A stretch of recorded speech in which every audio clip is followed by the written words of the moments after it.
શિક્ષણનું ભાવિ જ એટલે કે જે શિક્ષકો છે એનું જ ભાવિ અધરતાલ હોય તો એ બાળકોને કઈ રીતે શિક્ષણ આપી શકે? પહેલા તો પોતાની જોબ સિક્યુરિટી ગોતવાનો છે. મારા ઘરે અત્યારે પણ નીચે પોલીસ બેઠી જ છે કે હું ક્યાંયથી બહાર ન જતો રહું, કે તમે પણ ક્યારેક આ જ પરિસ્થિતિમાંથી નીકળ્યા હશો, તમે પણ આ જ બધું ફીલ કર્યું હશે. ત્યારે એ પરિસ્થિતિને તમે ભૂલી ન જાઓ. ઘણા બધા ઉમેદવારો બેન આટલી બધી પરીક્ષા પાસ કર્યા પછી એ પોતાની વય મર્યાદા ટપી જવાના છે, એટલે પછી તો એ એલિજિબલ જ નથી રહેવાના. હવે તમે વિચારો, માણસ જાય તો જાય ક્યાં? આટલું બધું ભણ્યું, આટલું બધું ગણ્યા, આટલું બધું કર્યું, આટલી બધી પરીક્ષાઓ પાસ કરી, છતાં પણ એને ક્યાંય પણ જગ્યાએ કોઈ પણ પ્રકારની રોજગારી આપવામાં નથી આવતી. ત્યારે પોલીસ એ લિટરલી એ વિદ્યાર્થીઓને ગાળો આપી રહી છે. ગાળો, અપશબ્દ જે આપણે મીડિયામાં બોલી પણ ન શકીએ એટલી હદે ખરાબ શબ્દો એ વિદ્યાર્થીઓને બોલવામાં આવી છે. ટેટા પાસ ઉમેદવારો ફરી એક વખત મેદાનમાં આવ્યા છે. કાયમી ભરતીની માંગ સાથે ગાંધીનગર જાણે છાવણીમાં ફેરવાયું હોય એ પ્રમાણનો માહોલ છે. મોટી સંખ્યામાં વિદ્યાર્થીઓના આંદોલનને લઈને પોલીસ બંદોબસ્ત પણ ગોઠવાયો છે. ત્યારે વિદ્યાર્થી નેતા યુવરાજસિંહ આપણી સાથે જોડાયા છે, તેની સાથે વાત કરીશું. યુવરાજસિંહ, છેલ્લા ઘણા સમયથી આ પ્રકારે કાયમી ભરતીની માંગ છે અને હજી પણ વિદ્યાર્થીઓ છે એમને આ રીતે રસ્તા પર ઉતરવું પડ્યું છે. મોટી સંખ્યામાં અત્યારે ગાંધીનગરમાં વિદ્યાર્થીઓ દૂર દૂરથી પહોંચ્યા છે. શું કહેશો? ખાસ કરીને જોવા જઈને તો અત્યારે એક જ જસ્ટિસ બચ્યો છે અને છે સ્ટ્રીટ જસ્ટિસ. બાકી અત્યારે જેટલા પણ ન્યાય મેળવવાના જેટલા પણ રસ્તા છે, XYZ તમે રજૂઆત કરીને મેળવો અથવા તો બીજા ત્રીજા કોઈ પણ માર્ગે જઈને મેળવો, તો એ જસ્ટિસ એટલે કે મળતો ન્યાય જે છે મળતો નથી. અત્યારે પણ જે કાયમી શિક્ષકોની ભરતી જે વાત કરી રહ્યા છે એ તમામ વિદ્યાર્થીઓ જે છે કે જે પોતાની વેદના, પોતાની વ્યથા એ અત્યાર સુધી social media, electronic media, print media તમામ માધ્યમોથી પોતાની વાત જે છે એ રજૂ કરી રહ્યા હતા. પરંતુ અંતે તો એના હાથમાં કશું કાંઈ એવું નથી, એટલે અંતે એ છેલ્લે કહી શકાય કે રોડ ઉપર આવીને પોતાનો ન્યાય માંગી રહ્યા હતા. આજે જોવા જેવી વાત એ પણ છે કે આખું ગાંધીનગરની અંદર આવવાના જેટલા પણ રસ્તા છે, પેથાપુરનો હોય કે સરગાસણનો હોય કે ટૂંકમાં ઇન્ફોસિટી વાળા રસ્તા હોય કે 0 વાળો રસ્તો હોય, એ બધા જ રસ્તા પહેલેથી બ્લોક કરી નાખવામાં આવ્યા. અને જે પણ લોકો ગાંધીનગરની અંદર આવે છે, સામાન્ય જનતા પણ ગાંધીનગરની અંદર આવે છે, તો એ જનતાને એનું આઈડી કાર્ડ માંગવામાં આવે છે, એને પૂછવામાં આવે છે તમારે ક્યાં હેતુસર ગાંધીનગરની અંદર જવું છે. હવે તમે વિચારો કે એક ગાંધીનગર એટલે કે આપણા ગુજરાતનો જ એક જિલ્લો છે, ગુજરાતના એક જિલ્લામાં જવા માટે આપણે બધી જ પ્રકારની કે વિઝા મેળવવા પડે, એ પ્રકારની વિઝા મેળવવા પડે, એ પ્રકારની પ્રોસેસ આખી કરવી પડે છે. અને ત્યાં પણ આપણે જવાબ દેવો પડે છે કે ભાઈ અમારે આ હેતુસર અમે ત્યાં જવાના છીએ. એટલે ખૂબ ગંભીર પરિસ્થિતિ છે. બીજું કે અત્યારે જેને પણ રજૂઆતો કરી હતી, આદરણીય જિગ્નેશભાઈ મેવાણી ધારાસભ્ય શ્રી, તો એને રજૂઆત કરી હતી તો એને પણ અટકાયત કરીને લઈ ગયા. મેં ગઈકાલે એક વિડીયો બનાવ્યો હતો. મારી ઘરે અત્યારે હાલના, હું અત્યારે ભાવનગર છું, તો ભાવનગર અત્યારે પોલીસ આવી અને ઘરે નીચે બેસી ગઈ છે. એટલે પોલીસે પણ કહી દીધું છે કે ભાઈ તમારે જ્યાં પણ જવું હોય ત્યાં પહેલા મને જવાબ લખાવવો પડશે. તમે ભાવનગર પણ નહીં છોડી શકો, ભાવનગર છોડતા પહેલા તમારે મને જાણ કરવી પડશે. એટલે આ હદ સુધીની તાનાશાહી જે છે ને એ હવે હાવી થઈ ગઈ છે. કારણ કે જોયું છે કે ભાઈ 156 અત્યારે 5 છે અને આ પ્રકારનું શાસન, બરાબર, તો આ સરમુખત્યારશાહી જે હિટલરશાહી હતી ને એને પણ લજવે એ પ્રકારનું શાસન અત્યારે છે. કેમ કે એ લોકો એવું કહે છે કે તમારે જે પણ કાર્ય કરવાનું છે એમને પૂછીને કરવાનું છે. આપણે બેન આઝાદ ભારતમાં રહીએ છીએ, આઝાદ ગુજરાતમાં રહીએ છીએ, તો આઝાદ ભારતમાં આઝાદ દેશના નાગરિક તરીકે આપણી પણ પાસે અમુક પ્રકારના મૌલિક અધિકારો આપેલા છે. તો એ મૌલિક અધિકારો છે, મૌલિક અધિકારોનું પણ અત્યારે હનન થઈ રહ્યું છે. આજે ગઈકાલે મેં તો ખાલી વિડીયો બનાવીને વિદ્યાર્થીઓને એઝ એ વિદ્યાર્થી નેતા તરીકે આહવાન કર્યું હતું કે આપણે બધા ભેગા થઈ અને આ જે ખરેખર મુદ્દો જે છે, ટેટ ટાટ પાસ ઉમેદવારો જે અત્યારે બેરોજગાર રખડી રહ્યા છે, તો એ માટે આપણે સરકારને રજૂઆત કરવી છે. કારણ કે સરકારમાં જે ખુદ જે શિક્ષણ મંત્રી છે આદરણીય કુબેરભાઈ ડિંડોર, એ કુબેરભાઈ ડિંડોરે જાહેર માધ્યમોમાંથી એવું કીધું હતું કે અમે દર 15 જૂને ભરતી કરીએ છીએ. તો બેન હવે 15 જૂન જતી રહી છે, તો 15 જૂનનો જવાબ લેવા માટે આજે ગાંધીનગરની અંદર વિદ્યાર્થીઓ ભેગા થયા હતા. તો શા માટે ભાઈને ભેગા થવા દેવામાં નથી આવતા? અને ભેગા જે પણ જગ્યા થાય ત્યાં સીધી જ એની અટકાયત કરી લેવામાં આવે છે. એટલે આ એક જે વર્તન થઈ રહ્યું છે એ વર્તન ખૂબ જ અયોગ્ય છે. જી બિલકુલ. આપણે વાત કરીએ તો સરકારી જે પ્રમાણે શિક્ષકોની જગ્યા છે એ મોટા પ્રમાણમાં હજી પણ ક્યાંક ને ક્યાંક ખાલી જોવા મળે છે. તો પછી જ્ઞાન સહાયક તરીકે હંગામી ધોરણે કોન્ટ્રાક્ટ પદ્ધતિથી વિદ્યાર્થીઓને કે ઉમેદવારોને રાખવા, એને કઈ રીતે જોઈ રહ્યા છો તમે? સૌપ્રથમ જો તમે જે વાત કરી ટેકનિકલ પોઈન્ટ્સ ઉપર બધી વાત કરી દઉં. કારણ કે આજે જે માંગણીઓ જે ઊભી છે એ ખાસ કરીને કાયમી શિક્ષકની ભરતીની માંગણી છે. અત્યાર સુધી સરકારે જે જગ્યાઓ ખાલી હતી એની ઉપર એક પણ જગ્યાની ભરતી નહોતી કરી. જે તે સમયે આની પહેલા ભૂપેન્દ્રસિંહ ચુડાસમા સાહેબ જયારે શિક્ષણ મંત્રી હતા ત્યારે પણ એને જે 6000 ભરતીની વાત કરી હતી એમાંથી 3000 કરી, બાકીની પેન્ડિંગ હતી. તો એના પછી શિક્ષણ મંત્રી બદલાઈ ગયા તો જીતુભાઈ વાઘાણી એવા, તો એમાં પણ 3200 શિક્ષકોની ભરતી થઈ, ખાલી 3200 ની. પછી એ ભરતી જે છે એ પેન્ડિંગ રહી ગઈ, બાકીની જે નવી જગ્યાઓ ખાલી થઈ તો એ જગ્યાઓ પણ પેન્ડિંગ હતી. એટલે અત્યાર સુધીમાં વિધાનસભાના ફ્લોર ઉપર, આ વિધાનસભા એટલે લોકશાહીનું જે આપણે મંદિર કહીએ છીએ, જે આપણા બધા જ જનપ્રતિનિધિઓ બેસે છે, એ વિધાનસભાના ફ્લોર ઉપર એક આંકડો મૂકવામાં આવ્યો હતો, લગભગ 40000 જેટલા શિક્ષકોની જગ્યાઓ ખાલી છે. જે સરકારી શાળાઓ છે એ સરકારી શાળાઓની અંદર જે શિક્ષકોની ઘટ કહેવાય એ 40000 જેટલા શિક્ષકોની ઘટ છે. બીજું કે હમણાં જ આ સમયમાં એટલે કે જૂન મહિનામાં સૌથી વધારે બેન તમે જોતા હોય તો કે નિવૃત્તિનો સમયગાળો એ સૌથી વધારે હોય છે. તો અત્યારે આ જૂન મહિનામાં જે કર્મચારીઓ હતા એ પણ નિવૃત્ત થયા છે. લગભગ અત્યારે જે આંકડો મળી રહ્યો છે કે 17200 જેટલા કર્મચારીઓ નિવૃત્ત થયા છે. એમાં પણ 10000 જેટલા શિક્ષકો છે. એટલે આ આંકડો એટલે કે શિક્ષકોનો જે આંકડો છે ને એ લગભગ 50000 ની અરાઉન્ડ અત્યારે શિક્ષકોની જગ્યા ખાલી છે. હવે થયું એવું કે શિક્ષકોની જગ્યા ખાલી હતી, એમાં આ સરકારે બરાબર કહેવાય કે જ્ઞાન સહાયક નામનું ગતકડું લાવ્યા, અને જ્ઞાન સહાયક નામનું જે ગતકડું લાવ્યા તેને કારણે જે શિક્ષકોની ભરતી હોય એ 11 મહિનાના કરાર આધારિત કરવાનું એ લોકોએ નક્કી કર્યું કે 11 મહિને કરાર રિન્યુ કરવાનો, 11 મહિને જે છે આખી જે પ્રથા છે કોન્ટ્રાક્ટ પ્રથામાં એને પરિવર્તન કરી નાખ્યું અને કોન્ટ્રાક્ટ પ્રથા આ શિક્ષણ વ્યવસ્થામાં લાવી દીધી. હવે તમે વિચારો, જે જગ્યાએ બેન શિક્ષણનું ભાવિ જ એટલે કે જે શિક્ષકો છે એનું જ ભાવિ અધરતાલ હોય તો એ બાળકોને કઈ રીતે શિક્ષણ આપી શકે? પહેલા તો પોતાની જોબ સિક્યુરિટી ગોતવાનો છે. આજે જે બાળકને શિક્ષકો ભણાવે છે, આજે પહેલા તો એ સિક્યુરિટી ફીલ કરવા જોઈએ ને કે હા, હું જે આ પદ ઉપર છું તો એને કારણે ભાઈ મારું જે અર્થો ઉપાર્જન છે કે અથવા તો મારા ઘરનું જે ભરણ પોષણ છે એ હું આ રીતે કરીશ. જે પણ આવક થશે એ કાયમી આવક હશે, અને એ કહી શકાય કે જે આવક હશે એનાથી મારા પરિવાર જે છે એ આ રીતે ચાલશે. ભલે 20000 જ આવક છે, હું એવું નથી કહેતો કે બહુ મોટી આવક છે. કાયમી શિક્ષક તરીકે આજે જે પણ લોકો નોકરીમાં લાગે ને એની ઇન્કમ 20000 જ છે, પરંતુ એ 20000 માં નોકરી કરવા એટલા માટે તૈયાર છે કારણ કે એને સિક્યુરિટી મળતી હોય છે. એટલે કે કાયમી શિક્ષક તરીકે આપણે એમાં 60 વર્ષ સુધી એ શિક્ષણ વ્યવસ્થાનો ભાગ રહીએ અને એમાંથી એની સિક્યુરિટી મળે તો બાળકોને સારું શિક્ષણ આપી શકે. પરંતુ આ જે અત્યારે તાનાશાહી જે સરકાર છે, જે સરમુખત્યાર ભર્યું છે અત્યારે વર્તન કરી રહી છે, એ કાયમી શિક્ષકોની બેન ભરતી કરતી નથી. મોટા ભાગના જે શૈક્ષણિક સંસ્થાનો હોય કે XYZ સંસ્થાનો, અત્યારે શિક્ષણની વાત છે એટલા માટે કહું છું કે શિક્ષણ વિભાગના જેટલા પણ સંસ્થાનો છે એ તમામ સંસ્થાનો અત્યારે પ્રાઇવેટીકરણ તરફ આગળ વેગ વધી રહ્યા છે.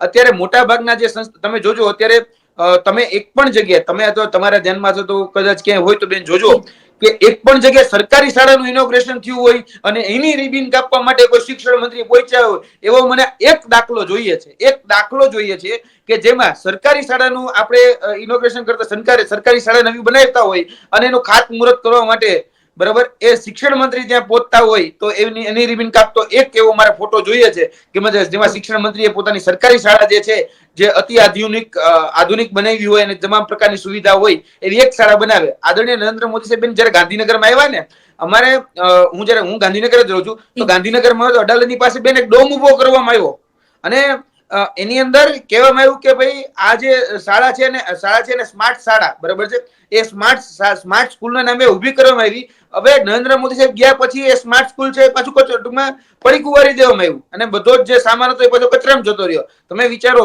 કેટલી હદે દંભ કરવામાં આવે છે, કેટલી હદે લોકોને મૂર્ખ બનાવવામાં આવે છે. એક સારી શાળા આપણે નથી બનાવી શકતા. આપણે શિક્ષકોની વાત તો બહુ દૂર નહીં રહે, પરંતુ અત્યારે બેન જે શાળાઓ છે ને એ શાળાઓ પણ બંધ થાય છે. આપણે પ્રાઇવેટ શાળાઓને અત્યારે પ્રોત્સાહન આપી રહ્યા છીએ. અત્યારે જે અલગ અલગ યોજનાઓ બહાર પડે છે, કેવી કેવી યોજના બેન ખબર છે? સ્કૂલ ઓફ એક્સલન્સ, જ્ઞાન સાધના, આવી બધી યોજનાઓ બહાર પાડવામાં આવે જેથી કરીને પ્રાઇવેટીકરણને વેગ મળે. જ્ઞાન સાધના બેન તમે પ્રાઇવેટમાં કોઈ બાળકને ભણાવો ને તો 20000 રૂપિયા મળે અને સરકારી શાળામાં ભણાવો ને તો 5000 રૂપિયા મળે. હવે બેન વિચારો કોણ કઈ સ્કૂલમાં ભણાવશે? જે જગ્યાએ 20000 રૂપિયા મળતો એવી જગ્યાએ આજે પોતાના વાલી છે બાળકને મૂકવાના કેમ? કારણ કે અહીંયા એને સરકાર એમ કે છે કે અમે તમને અહીંયા શિષ્યવૃત્તિ આપીશું. હવે તમે સરકારી શાળામાં શિષ્યવૃત્તિ આપો, પ્રાઇવેટ શાળામાં શિષ્યવૃત્તિ આપો, તમે સરકારી શાળા સારી બનાવો કે તમારે શિષ્યવૃત્તિ જ ન આપવી પડે એ પ્રકારનું આખું આયોજન થવું છે. પણ આખું કહેવાય ને કે શિક્ષણ વ્યવસ્થા જે છે ને બેન એને ઘોર ખાધી નાખી છે અત્યાર સુધીમાં તો.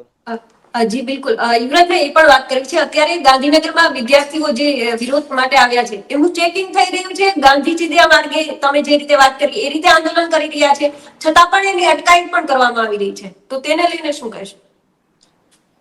આ દેશમાં ન્યાય માંગવો એ આપણો અબાધિત અધિકાર છે અને આ અધિકાર કોઈ કહેવાય કોઈ પણ XYZ હું કહું છું, કોઈ પણ પાર્ટી નથી ભારતીય જનતા પાર્ટી આપેલો નથી કોઈ આપેલો. આ અધિકાર છે ને આપણા સ્વતંત્ર સેનાનીઓ જે શહીદ થયા દેશને આઝાદ કરવામાં, અને ત્યારબાદ એમાંથી બંધારણ બન્યું છે. આ બંધારણની રૂહે આપણે અધિકારો મળેલા છે. એટલે આપણે જે ગાંધી ચિંધ્યા માર્ગે જે આંદોલનની વાત કરીએ છીએ કે ગાંધીજીએ જે રસ્તો અપનાવ્યો હતો કે ભાઈ જે પણ બાબતો છે એમાં અસહકાર કરીએ, સત્યાગ્રહ કરીએ, આંદોલન કરીએ, ધરણા કરીએ, પ્રદર્શન કરીએ, આ ગાંધી ચિંધ્યા માર્ગ છે. તો એ જ પ્રકારે વિદ્યાર્થીઓ ગાંધી ચિંધ્યા માર્ગે એ પોતાની વાત મૂકી રહ્યા હતા. કેમ? કારણ કે આપણે આઝાદ ભારતમાં રહીએ છીએ, આપણે ગુલામ ભારતમાં નથી રહેતા. જે તે સમય હતા કે આપણે અંગ્રેજો હતા તો અંગ્રેજોની ગુલામી કરતા હતા. હવે તો આપણે 1950 પછી આઝાદ ભારતમાં છીએ. તો આઝાદ ભારતમાં પણ અત્યારે જે સત્તામાં છે એ લોકો ગુલામ બનાવવા જ માંગે છે. એ લોકો એટલા માટે ગુલામ બનાવવા માંગે છે કારણ કે આપણે કોઈ પણ જગ્યાએ સારા શિક્ષણની વાત કરીએ, આરોગ્યની વાત કરીએ, રોડ રસ્તાઓની વાત કરીએ, એ લોકો નથી ગમતું. એ લોકોને એ આપવું જ નથી. જો આપણે કદાચ શિક્ષિત થઈ ગયા ને તો આપણે પ્રશ્ન પૂછતા થઈ જશું, એને ડર છે. જો આપણે એટલે કે સામાન્ય જનતા બેન જો પ્રશ્ન પૂછતી થઈ જાય ને તો એ ડર લાગે છે, એટલે એ આંદોલનને ડામી રહ્યા છે. અત્યારે પણ ગાંધી ચિંધ્યા માર્ગે જે ગાંધીનગરની અંદર જે શિક્ષકો અત્યારે આંદોલન કરી રહ્યા હતા એને પણ ડામવાના એન કેન પ્રકારના બધા જ પ્રયત્નો થઈ રહ્યા છે. અત્યારે પણ મારી પાસે જે વિઝ્યુઅલ આવ્યા છે એ વિઝ્યુઅલ હું જયારે જોઈ રહ્યો છું ત્યારે પોલીસ એ લિટરલી એ વિદ્યાર્થીઓને ગાળો આપી રહી છે. ગાળો, અપશબ્દ જે આપણે મીડિયામાં બોલી પણ ન શકીએ એટલી હદે ખરાબ શબ્દો એ વિદ્યાર્થીઓને બોલવામાં આવી રહ્યા અને કહેવામાં આવી રહ્યું ભાઈ શું રોજ રોજ ઉઠીને અહીંયા આવી જાવ છો, બીજું કોઈ તમારે કામ ધંધો નથી. એટલે આ પ્રકારે ભાઈ એને ભાઈ કામ ધંધો તો કરવો જ છે, એને નોકરી મેળવવી જ છે, પણ આપતા નથી. એની રજૂઆત કરવા માટે ત્યાં આવી રહ્યા છે. અને ખુદ શિક્ષણ મંત્રી એવું કહેતા હતા કે દર 15 જૂને મેં ભરતી કરી તો 15 જૂન ગઈ તો હવે પૂછવા આવ્યા છે કે ભાઈ તમે ક્યારે ભરતી કરશો. એટલે આ જો અત્યારે બેન હું સ્પષ્ટપણે માનું છું કે જો ગાંધી ચિંધ્યા માર્ગે ન્યાય નહીં મળે તો પછી આગળ ભગતસિંહ ચિંધ્યા માર્ગે પણ ન્યાય મેળવવો પડશે, સુભાષચંદ્ર બોઝ ચિંધ્યા માર્ગે પણ ન્યાય મેળવવો પડશે. અને એના માટેની અમારી સંપૂર્ણ તૈયારી છે. પોલીસ અત્યારે સરકારના ઈશારે જે કાર્ય કરી રહી છે, સરકાર અત્યારે જે રીતે દિશા નિર્દેશ કરી રહી છે એ રીતે આંદોલન ડામવાના પ્રયત્નો થઈ રહ્યા છે. પરંતુ યાદ રાખજો જેટલી સ્પ્રિંગને દબાવવામાં આવશે એટલી જ ઝડપથી આ સ્પ્રિંગ ઉછળશે અને આ જે 156+5 જે લોકો છે ને એને લઈને ડૂબશે. કારણ કે આ લોકો બહુ સામાન્ય છે, બહુ મધ્યમ વર્ગીય છે. અત્યારે જે નીતિ વિષયક નિર્ણયો જે બનાવી રહ્યા છે ને બેન એ તો ફક્ત એસી ચેમ્બરમાં બેઠા છે. અધિકારીઓ અને પદાધિકારીઓ બંનેની વાત કરું છું. જે અધિકારીઓ છે એ પણ એસી ચેમ્બરમાં બેઠા છે અને જેને દિશા નિર્દેશ કરે છે શિક્ષણ મંત્રી જેવા એ પદાધિકારીઓ પણ અત્યારે એસી ચેમ્બરમાં બેઠા આ બધા નિર્ણયો લે છે. એટલે એસી ચેમ્બરમાં બેસનારા જે અધિકારીઓ કે પદાધિકારીઓ હોય એને ખ્યાલ નથી કે વિદ્યાર્થીઓ શું અત્યારે એ અનુભવતા હશે, શું કઈ પીડામાંથી નીકળતા હશે એ એને નથી ખબર. કારણ કે અત્યારે બેન જે વ્યક્તિ આ ફિલ્ડમાં જે આવવા માંગે છે એ કઈ કઈ પરિસ્થિતિમાંથી બહાર નીકળે ખબર છે? આજે એ ભણ્યો ગણ્યો, ધોરણ 12 પૂરું કર્યું, પછી બીએ જેવી કોલેજમાં ગયો, પછી એમએ કર્યું, બીએ પછી એમએ કરે, પછી બીએડ કરે, એમએડ કરે, ત્યારબાદ આ કોમ્પિટિટિવ એક્ઝામમાં તમે લાઈનમાં આવો ને ત્યારે પરીક્ષા આવે અલગ અલગ, ટેટ આવે, ટાટ આવે, આવી પરીક્ષા હોય. એ ટેટ અને ટાટ આવી પરીક્ષાઓ પાસ કરી તમામ પ્રકારની શિક્ષક અભિજ્ઞતા કસોટી જેટલી પણ હોય જે શિક્ષક બનવા માટે જરૂરી છે એ તમામ પ્રકારની કસોટીઓ પાર કરી અને પછી એ શિક્ષક બનવા માંગે છે. હવે તમે વિચારો જેને પોતાના જીવનના કિંમતી 25 થી 27 વર્ષ, આમ જોવા જઈએ તો 7 વર્ષ તો ખરી, કારણ કે college card, BA, MA, BEd, MEd તમે ગણો કે ટેટ ટાટ ગણો, આ બધાની પાછળ 7 થી 8 વર્ષ તો મિનિમમ જ્યારે સમજણો થયો હોય ત્યાર પછીના એ આની પાછળ નાખે છે. અને છતાં પણ સરકાર એમાં ભરતી નથી કરતી. બેન છેલ્લા કેટલા વર્ષોથી ભરતી નથી થઈ અને હવે તકલીફ ક્યાં પડીને આવી છે કે ઘણા બધા ઉમેદવારો છે ને બેન એની વયમર્યાદા પૂરી થઈ રહી છે. કારણ કે આમાં બેન કેવું હોય છે, કારણ કે કોઈ પણ ભરતીમાં જયારે લાગુ હોય ને ત્યારે 35 વર્ષની વયમર્યાદા હોય. આજે ઘણા બધા ઉમેદવારો બેન આટલી બધી પરીક્ષા પાસ કર્યા પછી એ પોતાની વયમર્યાદા ટપી જવાના છે, એટલે પછી તો એ એલિજિબલ જ નથી રહેવાના. હવે તમે વિચારો માણસ જાય તો જાય ક્યાં? આટલું બધું ભણ્યું, આટલું બધું ગણ્યા, આટલું બધું કર્યું, આટલી બધી પરીક્ષાઓ પાસ કરી, છતાં પણ એને ક્યાંય પણ જગ્યાએ કોઈ પણ પ્રકારની રોજગારી આપવામાં નથી આવતી. તો માણસ જાય તો જાય ગયા અને ન્યાય માંગવા જાય છે તો પોલીસ લાઠીઓ વરસાવે છે. શું કરવાનું કયો? યુવરાજભાઈ, એ પણ જાણવા માંગીશ, તમે હંમેશા ઉમેદવારોની સાથે જ રહો છો, તો આ કોઈ પહેલી વખત નથી કે ઉમેદવારો રસ્તા પર ઉતર્યા. જ્યારે બિન સચિવાલયની આપણે વાત કરીએ તો પેપર લીક થયું ત્યારથી લઈને અત્યાર સુધીમાં ઘણી વખત ગાંધીનગર છે ત્યાં ઉમેદવારો પહોંચ્યા અને વિરોધ કરી રહ્યા છે.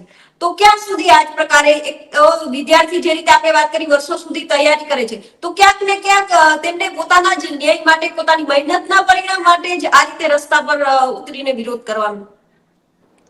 મેં તમને શરૂઆતમાં આ વિડીયોની શરૂઆતમાં જ તમને વાત કરી કે ઘણા બધા ન્યાય મેળવવાના રસ્તાઓ હોય છે બેન, અને રસ્તાઓમાં સૌપ્રથમ જો કોઈ રસ્તો હોય ને બેન, તો આવેદન નિવેદનનો રસ્તો હોય છે.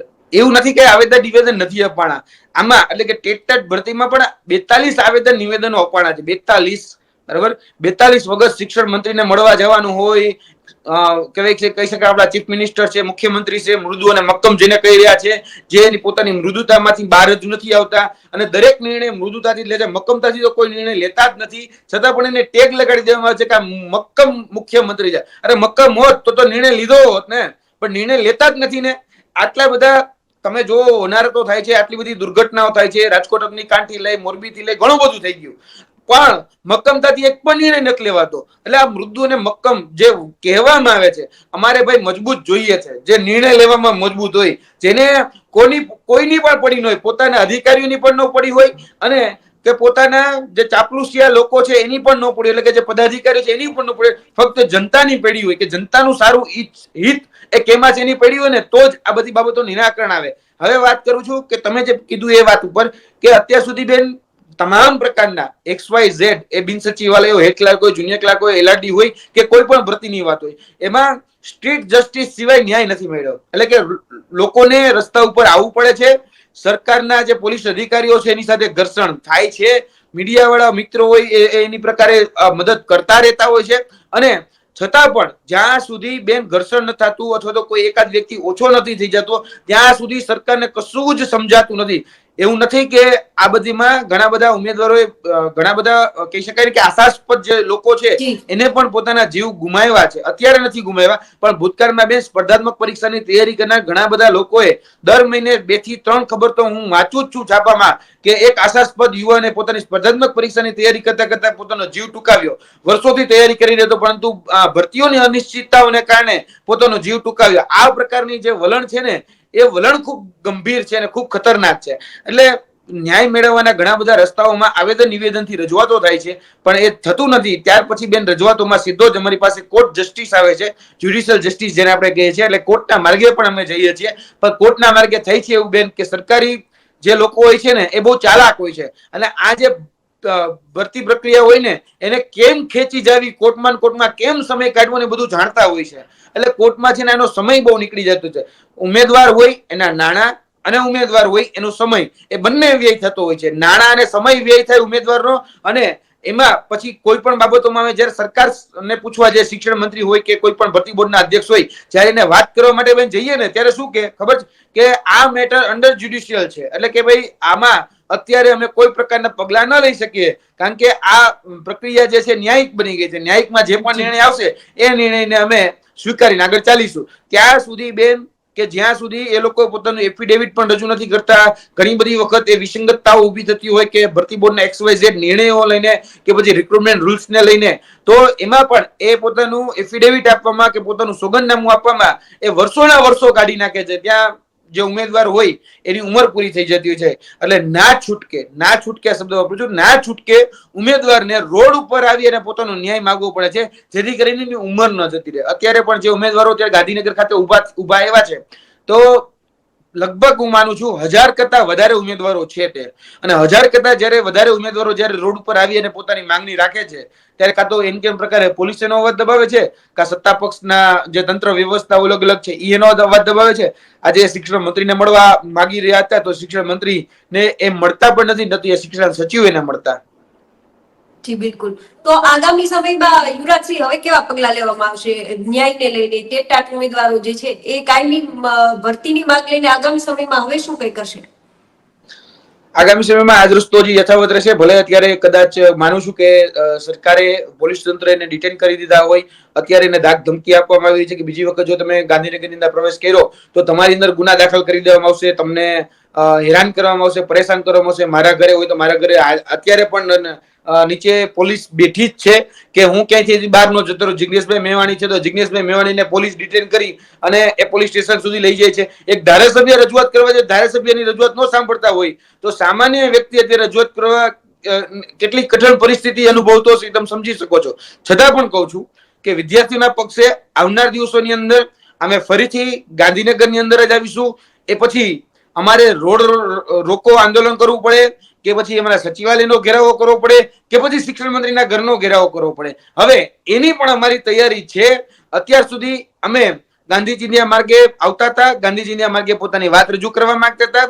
અમે આવેદન નિવેદનના માધ્યમથી પોતાની વાત મૂકી રહ્યા હતા, પરંતુ સરકાર જો આવેદન નિવેદનની વાત માનવા ન માંગતી હોય તો ચોક્કસપણે કહીએ છીએ કે હવે આવનાર દિવસોમાં અમે અને અમે અમારા જે વિદ્યાર્થીઓ છે એની સાથે અમે અમારા માતા પિતાઓને સાથે લઈને આવવાના છીએ. માતા પિતાઓ અત્યારે ખૂબ ચિંતિત છે, કારણ કે માતા પિતાઓને સાથે લઈને આવશું તો પછી જોઈએ છે પોલીસ કઈ રીતે આ રીતે લાઠીચાર્જ કરે છે, કઈ રીતે પોતાને આ રીતે ગાળાગાળી કરે છે. અને પોલીસ તંત્રને પણ કહેવાનું કે તમે જેના ઈશારે કામ કરી રહ્યા છો તો યાદ રાખજો કે તમે પણ ક્યારેક આ જ પરિસ્થિતિમાંથી નીકળ્યા હશો, તમે પણ આ જ બધું ફીલ કર્યું હશે.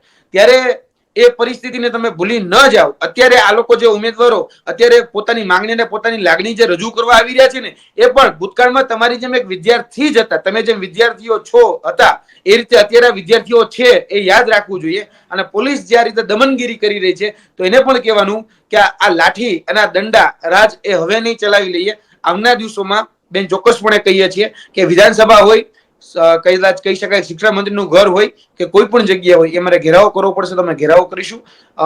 અમારો અત્યારે લીગલ કોઈ જવાનો પ્લાન નથી, કારણ કે સરકાર અત્યારે કહી રહી છે કે અમે વૈકલ્પિક વ્યવસ્થા અમે જ્ઞાન સહાયક લાવ્યા હતા એ હવે રિન્યુ કરી રહ્યા છીએ. તમે વિચારો બેન, મને તો હજી એક વાત મૂકી દો આપના માધ્યમથી કે વૈકલ્પિક વ્યવસ્થાના નામે જ્ઞાન સહાયક યોજના લાવવામાં આવી હતી. હવે જ્યાં સુધી આપણે કીધું હોય કે મારે પરમેનન્ટ જોઈએ છે, હવે જ્યાં સુધી પરમેનન્ટ ન મળે અને આપણે ટેમ્પરરી બેઝ ઉપર કોઈને ચલાવીએ, ટેમ્પરરી બેઝ ઉપર કોઈને ચલાવીએ એને કહેવાય વૈકલ્પિક વ્યવસ્થા. તો શિક્ષણ વ્યવસ્થામાં સરકારે એ કીધું કે અત્યારે કાયમી શિક્ષકોની ભરતી એ વિધાનસભાની ચૂંટણી હોવાને કારણે અમે કરી નથી શકતા, તો હવે અમે વૈકલ્પિક વ્યવસ્થા લાવીએ છીએ અને એમાં અમે કોન્ટ્રાક્ટ બેઝ અધિકારી, કોન્ટ્રાક્ટ બેઝ શિક્ષકો મૂકીશું. હવે બેન કોન્ટ્રાક્ટ બેઝ શિક્ષકો મૂકી દીધા તો હવે કાયમી શિક્ષકોની ભરતી કરવી જોઈએ ને, જે નથી કરી રહ્યા.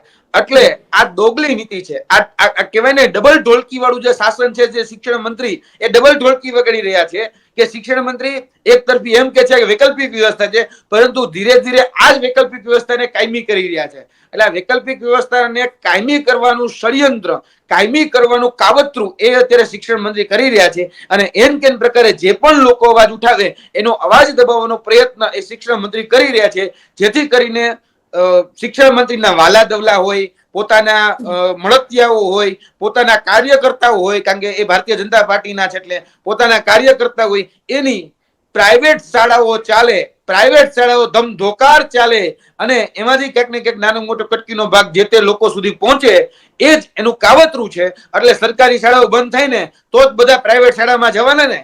આ એક સિસ્ટમેટિક સ્કેમ, સિસ્ટમેટિક કાવતરું એ ચાલી રહ્યું છે, જે શિક્ષણ વ્યવસ્થાની ગોળ ખોલી રહ્યું છે. જી બિલકુલ, અમારી સાથે જોડાયા બદલ યુવરાજસિંહ આપનો ખૂબ ખૂબ આભાર. તો યુવરાજસિંહે જે રીતે વાત કરી કે ઉમેદવારો જે પ્રકારે આંદોલન કરી રહ્યા છે, જો આગામી સમયમાં ગાંધીજીના માર્ગથી અત્યારે ચાલી રહ્યા છે, પરંતુ જો કોઈ ચોક્કસ પરિણામ ન મળે તો ભગતસિંહ માર્ગે પણ તેઓ આગામી સમયમાં આંદોલન કરશે. તો અત્યારે બસ આટલું જ. ફરી કંઈક આવી વાતો કરતા રહેશું અને મળતા રહેશું વાત ગુજરાતી પર.